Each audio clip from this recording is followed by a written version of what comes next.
Telangana throw ball association के तत्वावधान में 5वां सब जूनियर राष्ट्रीय थ्रो बॉल प्रतिस्पर्धा पोस्टर का राज्य के मंत्री श्रीनिवास गौड़ ने लोकार्पण किया।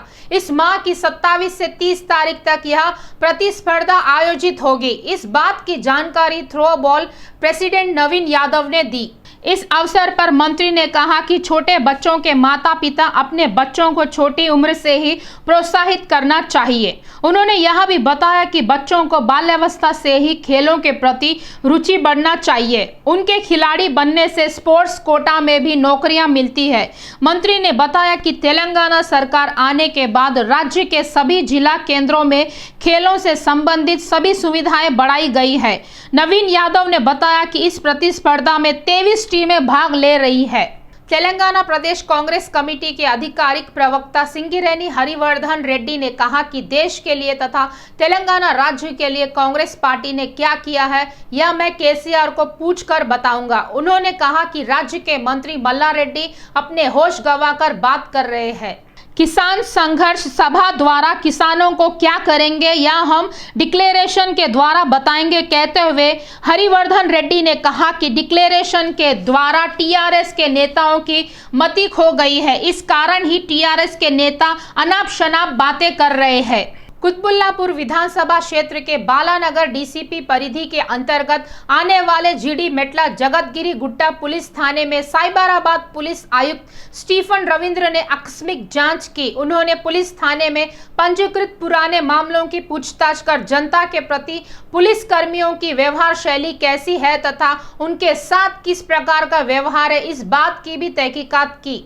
साइबराबाद को दृष्टि में रखते हुए साथ ही कोरोना को दृष्टि में रखकर नगर में कार्डन सर्च आयोजित नहीं किया गया, कहते हुए स्टीफन रविंद्र ने बताया कि आने वाले दिनों में पूरे साइबराबाद पुलिस थाना परिधि में कार्डन सर्च आयोजित किया जाएगा। जनता में सुरक्षा बढ़ाते हुए अपराध दर की रोकथाम के लिए जनता को हम आपकी सुरक्षा के लिए है कहकर स्टीफन रविंद्र ने लोगों को हिम्मत दिलाई।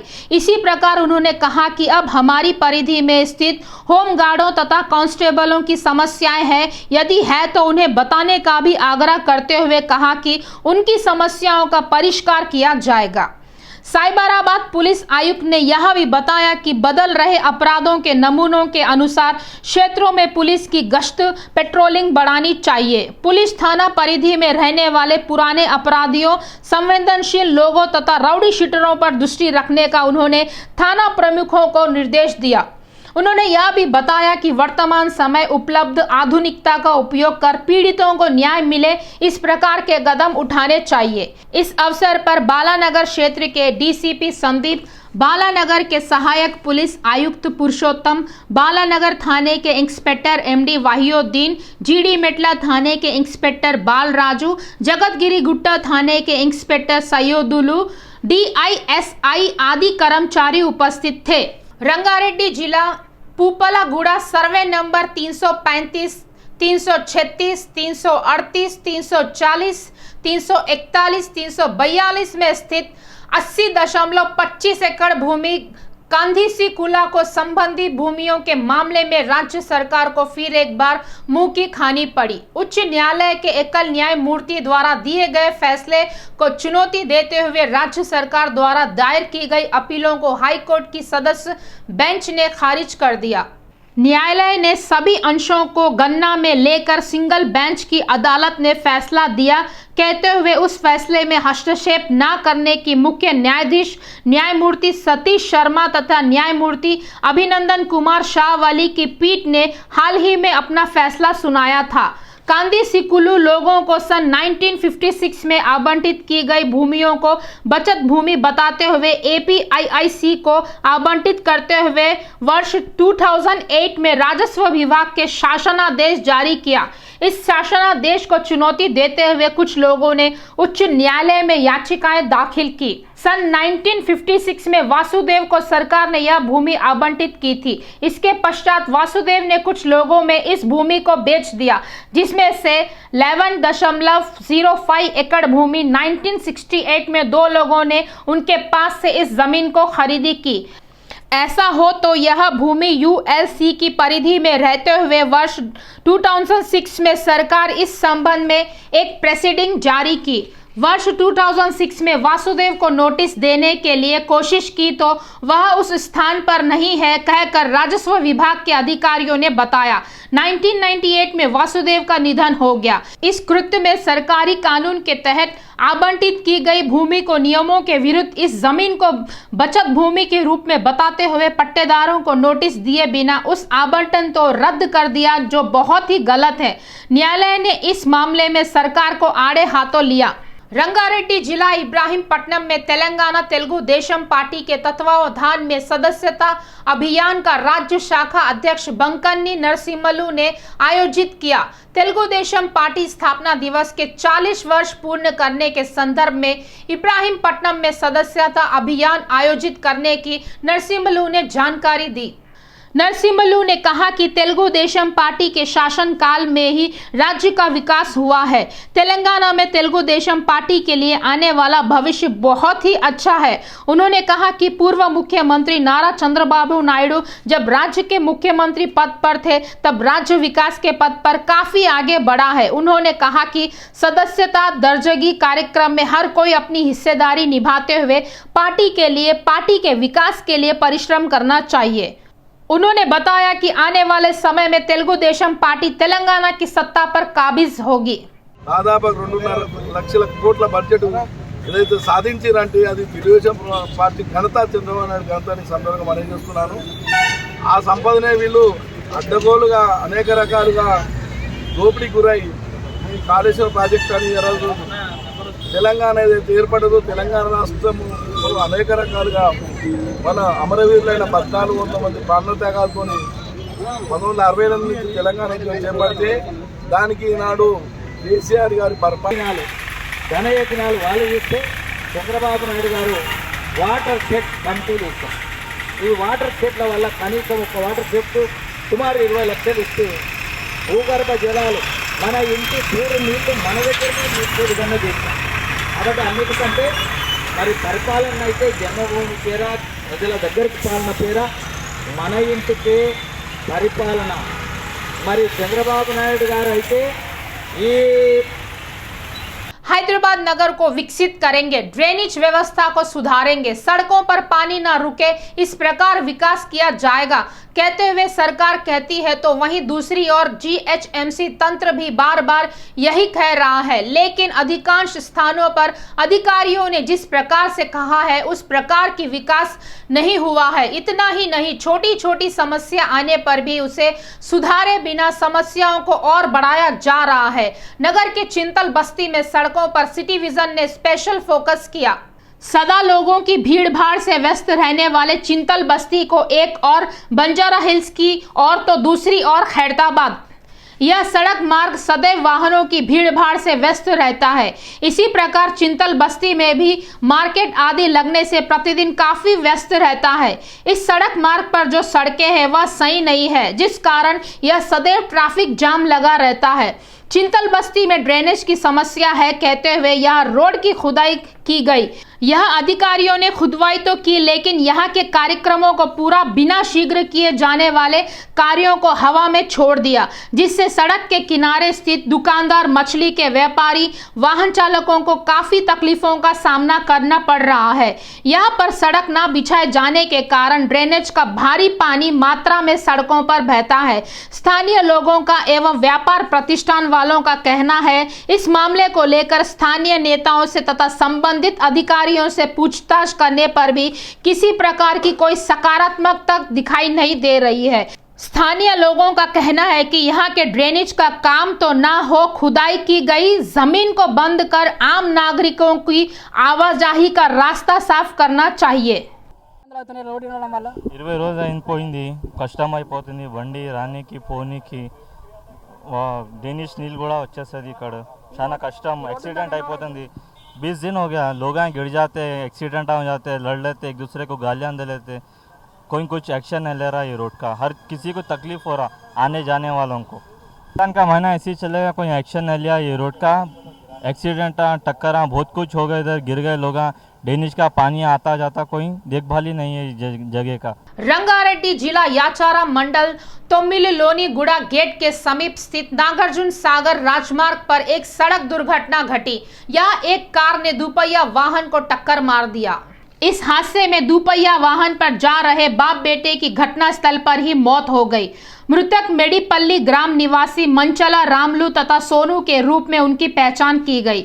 इस सड़क हादसे की जानकारी मिलते ही घटनास्थल पर पहुंची पुलिस ने दुर्घटना की जांच कर मामला दर्ज कर लिया। पुलिस शवों को पोस्टमार्टम हेतु अस्पताल भेजकर आगे की तहकीकात कर रही है। उस्मानिया विश्वविद्यालय के लिए राजीव गांधी के आगमन को नियमों के नाम पर रोक लगाए अधिकारियों को चेतावनी देते हुए उस्मानिया विश्वविद्यालय छात्र संगठनों ने अपनी आवाज उठाई है। विद्यार्थी संघ ने कहा कि उस्मानिया विश्वविद्यालय में नियम प्रतिबद्ध केवल विपक्षी दलों के लिए ही है क्या? यह नियम सत्ताधारी पार्टियों को लागू न होने की बात कहते हुए छात्र संगठनों ने अधिकारियों तथा सरकार को आड़े हाथों लिया। छात्र संगठन ने कहा कि टीआरएस पार्टी के जन्मदिन उत्सव को बड़े पैमाने पर मनाया गया। इस अवसर पर छात्र संगठनों ने कहा कि टीआरएस पार्टी के जन्म दिवस को लेकर आर्ट्स कॉलेज में लगाए गए तोरणों को हटाया गया, जिसकी उन्होंने कड़े शब्दों में भर्त्सना की। उन्होंने कहा कि अधिकारी लोग इसे देखकर भी अनदेखा कर दिए हैं। छात्र संगठनों ने हम सभी विश्वविद्यालय प्रशासन के इस व्यवहार का विरोध करेंगे कहते हुए सभी संगठनों का आह्वान किया और उन्होंने आर्ट्स कॉलेज के समक्ष अपना विरोध अनशन प्रारंभ कर दिया। उन्होंने चेतावनी दी कि यदि हमारी इस बात पर अधिकारियों की कोई प्रतिक्रिया नहीं आई तो यह अनशन दीक्षा आमरण निराहार अनशन के रूप में जारी रहेगा। ఇలా వ్యతిరేకిస్తున్న తరంలో అదే తరంలో ఇలా ప్రభుత్వానికి అనుకూలంగా ఎట్లా వ్యవహరిస్తారని మేము అడుగుతా ఉన్నాం। ఇలా బర్త్డేలో పెట్టినట్టు ఇలా కేసీఆర్ బర్త్డే రోజు అంగరంగ వైభవంగా ఇలా బర్త్డేలు కేకులు ఇలా ఫ్లెక్సీలు కట్టుకొని ఇలా యూనివర్సిటీ ప్రతిష్టను దిగజార్చే విధంగా ఇలా అధికారులు వ్యవహరిస్తారు। కాబట్టి బిడ్డ వీసీ ఒకటే గుర్తుపెట్టుకో, నువ్వు కండువాగా అది టీఆర్ఎస్ కొనని కప్పుకో, కానీ ఇలా వీసీ చైర్లో కూర్చొని ఇలా ప్రభుత్వానికి అనుకూలంగా వ్యవహరిస్తా మాత్రం ఇలా సహించలేదు। అధికార పార్టీ అండలతోని యూనివర్సిటీ అటానమస్ని దెబ్బతీసి ఇక్కడ ప్రశ్నించే గొంతుకలను ప్రతిపక్షాలను అనగదొక్కే ప్రయత్నం చేస్తున్నటువంటి సందర్భంలో మే 7వ తారీఖున రాహుల్ గాంధీ ఓయూను సందర్శించడానికి ఏదైతే నిబంధనలు తీసుకొచ్చి రాహుల్ గాంధీని అడ్డుకున్నారో ఆ నిబంధనల పేరుతో అధికార పార్టీ నేతల్ని కూడా అడ్డుకోవాలని, అందరికీ కూడా ఆ నిబంధనలు వర్తింపజేయాలని కూడా మేము కోరుతా ఉన్నాం। నిత్యం ఓయూలో 100 సంవత్సరాల ఓయూలో ఒక సరికొత్త కల్చర్ని తీసుకొచ్చి రోజు ఓయూకు సంబంధం లేని రాజకీయ నాయకుల బర్త్డేలు జరిపి ఓయూను మొత్తం పొల్యూట్ చేస్తున్న అధికార పార్టీపై కూడా చర్యలు తీసుకోవాలి। तैरने के लिए तालाब में उतरकर लापता हुए एक मित्र की घटना चंद्रायन गुट्टा पुलिस थाना परिधि में घटी। चंद्रायन गुट्टा पुलिस थाना परिधि में स्थित लेक व्यू तालाब में 3 युवक तैरने के लिए गए थे। इसी क्रम में 3 लोगों में से 2 युवक तैरकर वापस किनारे आकर बैठ गए, लेकिन उनका साथी तालाब में लापता हो गया। इस घटना की जानकारी मिलते ही पुलिस तालाब के पास पहुंचकर लापता युवक की तलाश आरंभ की। अपने युवा पुत्र को खोए परिजन इस हादसे को लेकर रोते हुए अपने किस्मत को कोस रहे हैं। खैरताबाद भारतीय जनता पार्टी प्रभारी गोवर्धन रेड्डी के जन्मदिन के मौके पर भारतीय जनता पार्टी श्रेणियों ने फिल्म नगर में रक्तदान शिविर का आयोजन किया। इस अवसर पर लगभग 100 युवाओं ने निम्स अस्पताल के लिए अपना रक्तदान किया। पल्पू गोवर्धन रेड्डी ने युवाओं का आह्वान करते हुए कहा कि युवा पीढ़ी रक्तदान करने के लिए आगे आना चाहिए। उन्होंने भारतीय जनता पार्टी के सभी नेताओं तथा कार्यकर्ताओं से समय समय पर रक्तदान करने का आह्वान किया। उन्होंने कहा कि रक्तदान करने से हम एक प्राण की रक्षा करने वाले बनते हैं। उन्होंने कहा कि इस बार तेलंगाना राज्य में भारतीय जनता पार्टी की सरकार बनने की प्रबल संभावनाएं हैं। पुल्पू गोवर्धन रेड्डी ने सभी युवाओं से पार्टी के प्रति समर्पित रूप से काम करने का भी आग्रह किया। ఈరోజు ఖైరతాబాద్ నియోజకవర్గంలో జూబ్లీస్ డివిజన్లోని ఫిలిం నగర్లో ఒక 100 మంది యువకులు నిమ్స్ హాస్పిటల్కు రక్తదానం చేస్తున్నారు। ఈ ఎన్నో హాస్పిటల్లో రక్తం దొరకక, సమయానికి రక్తం దొరకక ఎంతోమంది పేషెంట్లకు చాలా ఇబ్బందులు గురవుతున్నాయి। ఎప్పుడైతే యువకులు ఆరోగ్యంగా బాగున్న వాళ్ళందరూ రక్తదానం చేసి రక్తం బ్లడ్ బ్యాంకులకు స్టాక్ ఉండేటట్టు రక్తం ఇస్తే హాస్పిటల్ల పేషెంట్లు ఇంకా ఎక్కువ మెరుగుపడే అవకాశం ఉంది। కాబట్టి యువకులందరూ మేల్కొని ఈరోజు ఈ ఫిలిం నగర్ దీన్ దయాళ్ నగర్లో ఒక 100 మంది యువకులు రక్తదానం చేయడం జరుగుతుంది. सरूनगर में गत दिनों में हुई नागराज की हत्या का भारतीय कम्युनिस्ट पार्टी महिला संगठन ने भर्त्सना की है. उन्होंने कहा कि देश में महिलाओं पर हो रहे अत्याचारों पर उच्चतम न्यायालय अपनी प्रतिक्रिया देनी चाहिए. महिला समाख्या के नेताओं ने कहा कि अंतरजातीय एवं अंतरधर्म विवाह रचाए लोगों की जिंदगियों में कोई तकलीफ न आए, सरकारें तथा न्यायालय ऐसे कानून ले आना चाहिए. उन्होंने सरकार से मांग की है कि जाति धर्म राजनीति से वोट बैंक की राजनीति खेलने की अपेक्षा समाज में हो रहे गलतियों की रोकथाम के लिए प्रयास करने चाहिए. उन्होंने मांग की है कि नागराजू हत्याकांड में शामिल सभी लोगों को सख्त से सख्त सजा मिले, ऐसे सरकार कदम उठाने चाहिए. इस अवसर पर उन्होंने महिला आयोग से भी इस बात की विनती की है.